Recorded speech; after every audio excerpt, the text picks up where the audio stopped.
N. Cyril. What if I told you that some of the most advanced machines on Earth weren't built in the last 100 years, but thousands of years ago, long before electricity, long before computers, long before anyone was supposed to know how? We like to imagine history as a straight line, cavemen at the bottom, skyscrapers at the top, a neat little staircase where every generation knows a little more than the last. But history isn't a staircase. It's a broken ladder with rungs missing in places that make no sense. And every so often, archaeologists dig up something that shouldn't be there. Something too advanced, too precise, too impossible for its time. These are the objects that keep historians awake at night. The artifacts that don't fit. The technologies that, by every rule we thought we understood, simply shouldn't exist. So let's dig them up together, one by one, and I'll let you decide how a world without machines managed to build things we can barely explain today. Let's start under the sea, near a Greek island called Antikythera. In the year 1901, sponge divers pulled a lump of corroded bronze out of a 2,000-year-old shipwreck. At first, nobody cared. It looked like a rusted rock, a green blob with some scratches on it. It sat in a museum drawer for decades. And then someone noticed the scratches weren't scratches at all. They were gear teeth, tiny, precise, interlocking gears. This lump of metal we now call the Antikythera Mechanism, and it has broken the brain of every engineer who has studied it. Inside that corroded shell were more than 30 bronze gears, cut with a precision we associate with clockmakers of the 1700s. But this device is over 2,000 years old. Turn a little handle on the side, and the machine calculates the position of the sun, the moon, and the planets. It predicts eclipses years in advance. It even tracked the 4-year cycle of the ancient Olympic Games. It was, in every meaningful sense, an analog computer, built by the Greeks, before the birth of Julius Caesar. Here's the part that should make the hair on your arms stand up. After this device sank to the bottom of the sea, nothing this complex would appear again for another 1,400 years. Not in Rome, not in the entire medieval world. It's as if humanity invented the pocket calculator, dropped it in the ocean, and then forgot how to count for 1,000 years. Who built it? How did they learn to cut gears that fine? And why did that knowledge vanish so completely? We still don't fully know. Now let's travel to Iraq, to a discovery so strange it has its own conspiracy theories. In the 1930s, archaeologists near Baghdad uncovered a small clay jar, about the size of your fist. Inside was a copper cylinder wrapped around an iron rod. Individually, that's just some old metal.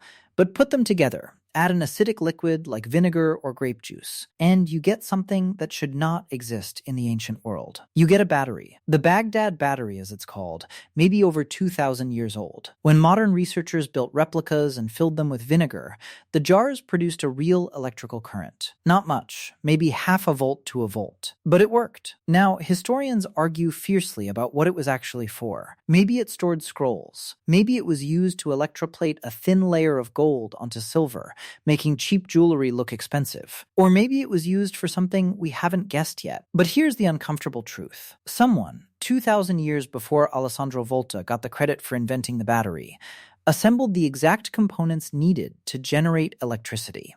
Whether they understood what they had or stumbled onto it by accident, the object itself is real, and it's sitting in a museum right now. Let's go further back, way back, to Egypt and the Great Pyramid of Giza. You already know it's big, but numbers don't hit until you really sit with them.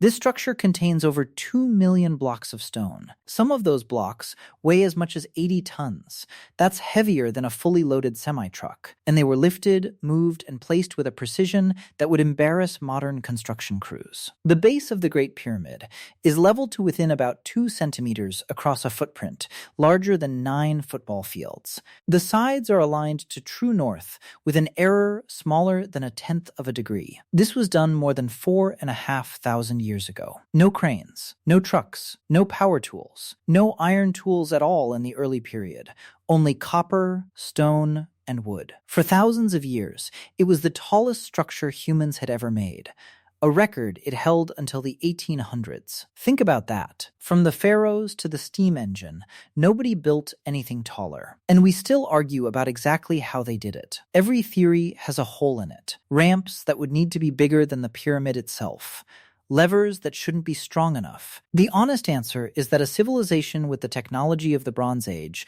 accomplished something that makes modern engineers deeply uncomfortable. But the Egyptians weren't the only ones playing with impossible stone. Fly across the world to Peru, high in the Andes, to a place called Sacsayhuamán, near the old Inca capital of Cusco. Here you'll find walls made of gigantic stones, some weighing over 100 tons, fitted together so tightly that you cannot slide a sheet of paper between them. No mortar, no cement, just colossal blocks, carved into strange, irregular puzzle shapes with dozens of angles, and locked together like they were poured in place. These aren't neat rectangular bricks. Each stone is a unique shape, with curves and corners that match the stones around it perfectly. To do that, you'd have to carve one stone, test it against its neighbor, carve it again, test it again, over and over, with stones the weight of several cars. And the Inca did this in an earthquake zone. When the ground shakes, these walls don't collapse. The stones shift and settle back into place. Spanish colonial buildings around them have crumbled in quakes over the centuries.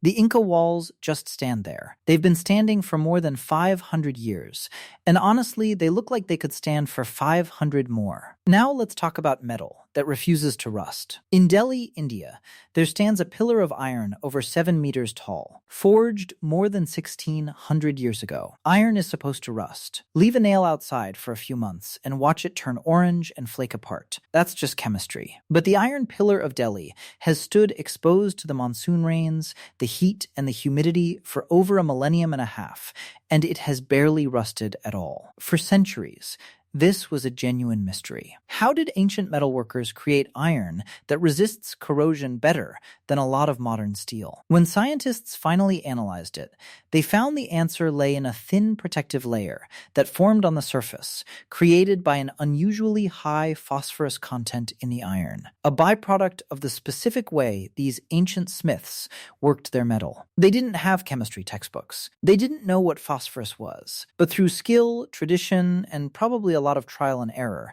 they produced a metallurgical marvel that we only fully understood in the modern era. And then there's Greek fire. If the Antikythera Mechanism is the ancient world's computer, then Greek fire is its secret weapon. Used by the Byzantine Empire over 1,000 years ago, this was a liquid fire that could be sprayed from tubes on the front of ships, engulfing enemy fleets in flames. Here's the terrifying part. It kept burning on the surface of the water. You couldn't put it out by throwing water on it.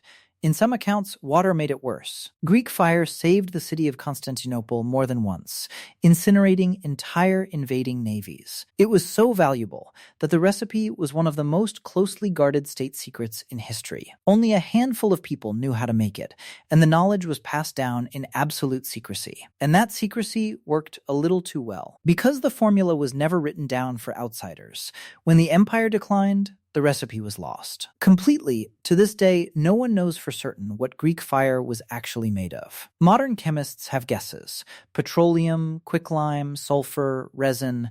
But the exact recipe of one of history's most fearsome weapons died with the people who guarded it. So what do all these things have in common? A computer under the sea, a battery in a jar, pyramids aligned to the stars, walls that outlast earthquakes, iron that won't rust, fire that burns on water. They tell us something we don't like to admit. The people of the past were not primitive. They were not simple. They were us, with the same brains, the same curiosity, the same stubborn genius, just working with different tools. And here's the thought that should stay with you after this video ends. If they could build these things and then lose the knowledge so completely that we're still scratching our heads thousands of years later, then knowledge is far more fragile than we like to believe. Empires fall, libraries burn, secrets die with the people who kept them. What we call progress is not guaranteed. It can be forgotten. So the next time someone tells you the past was primitive,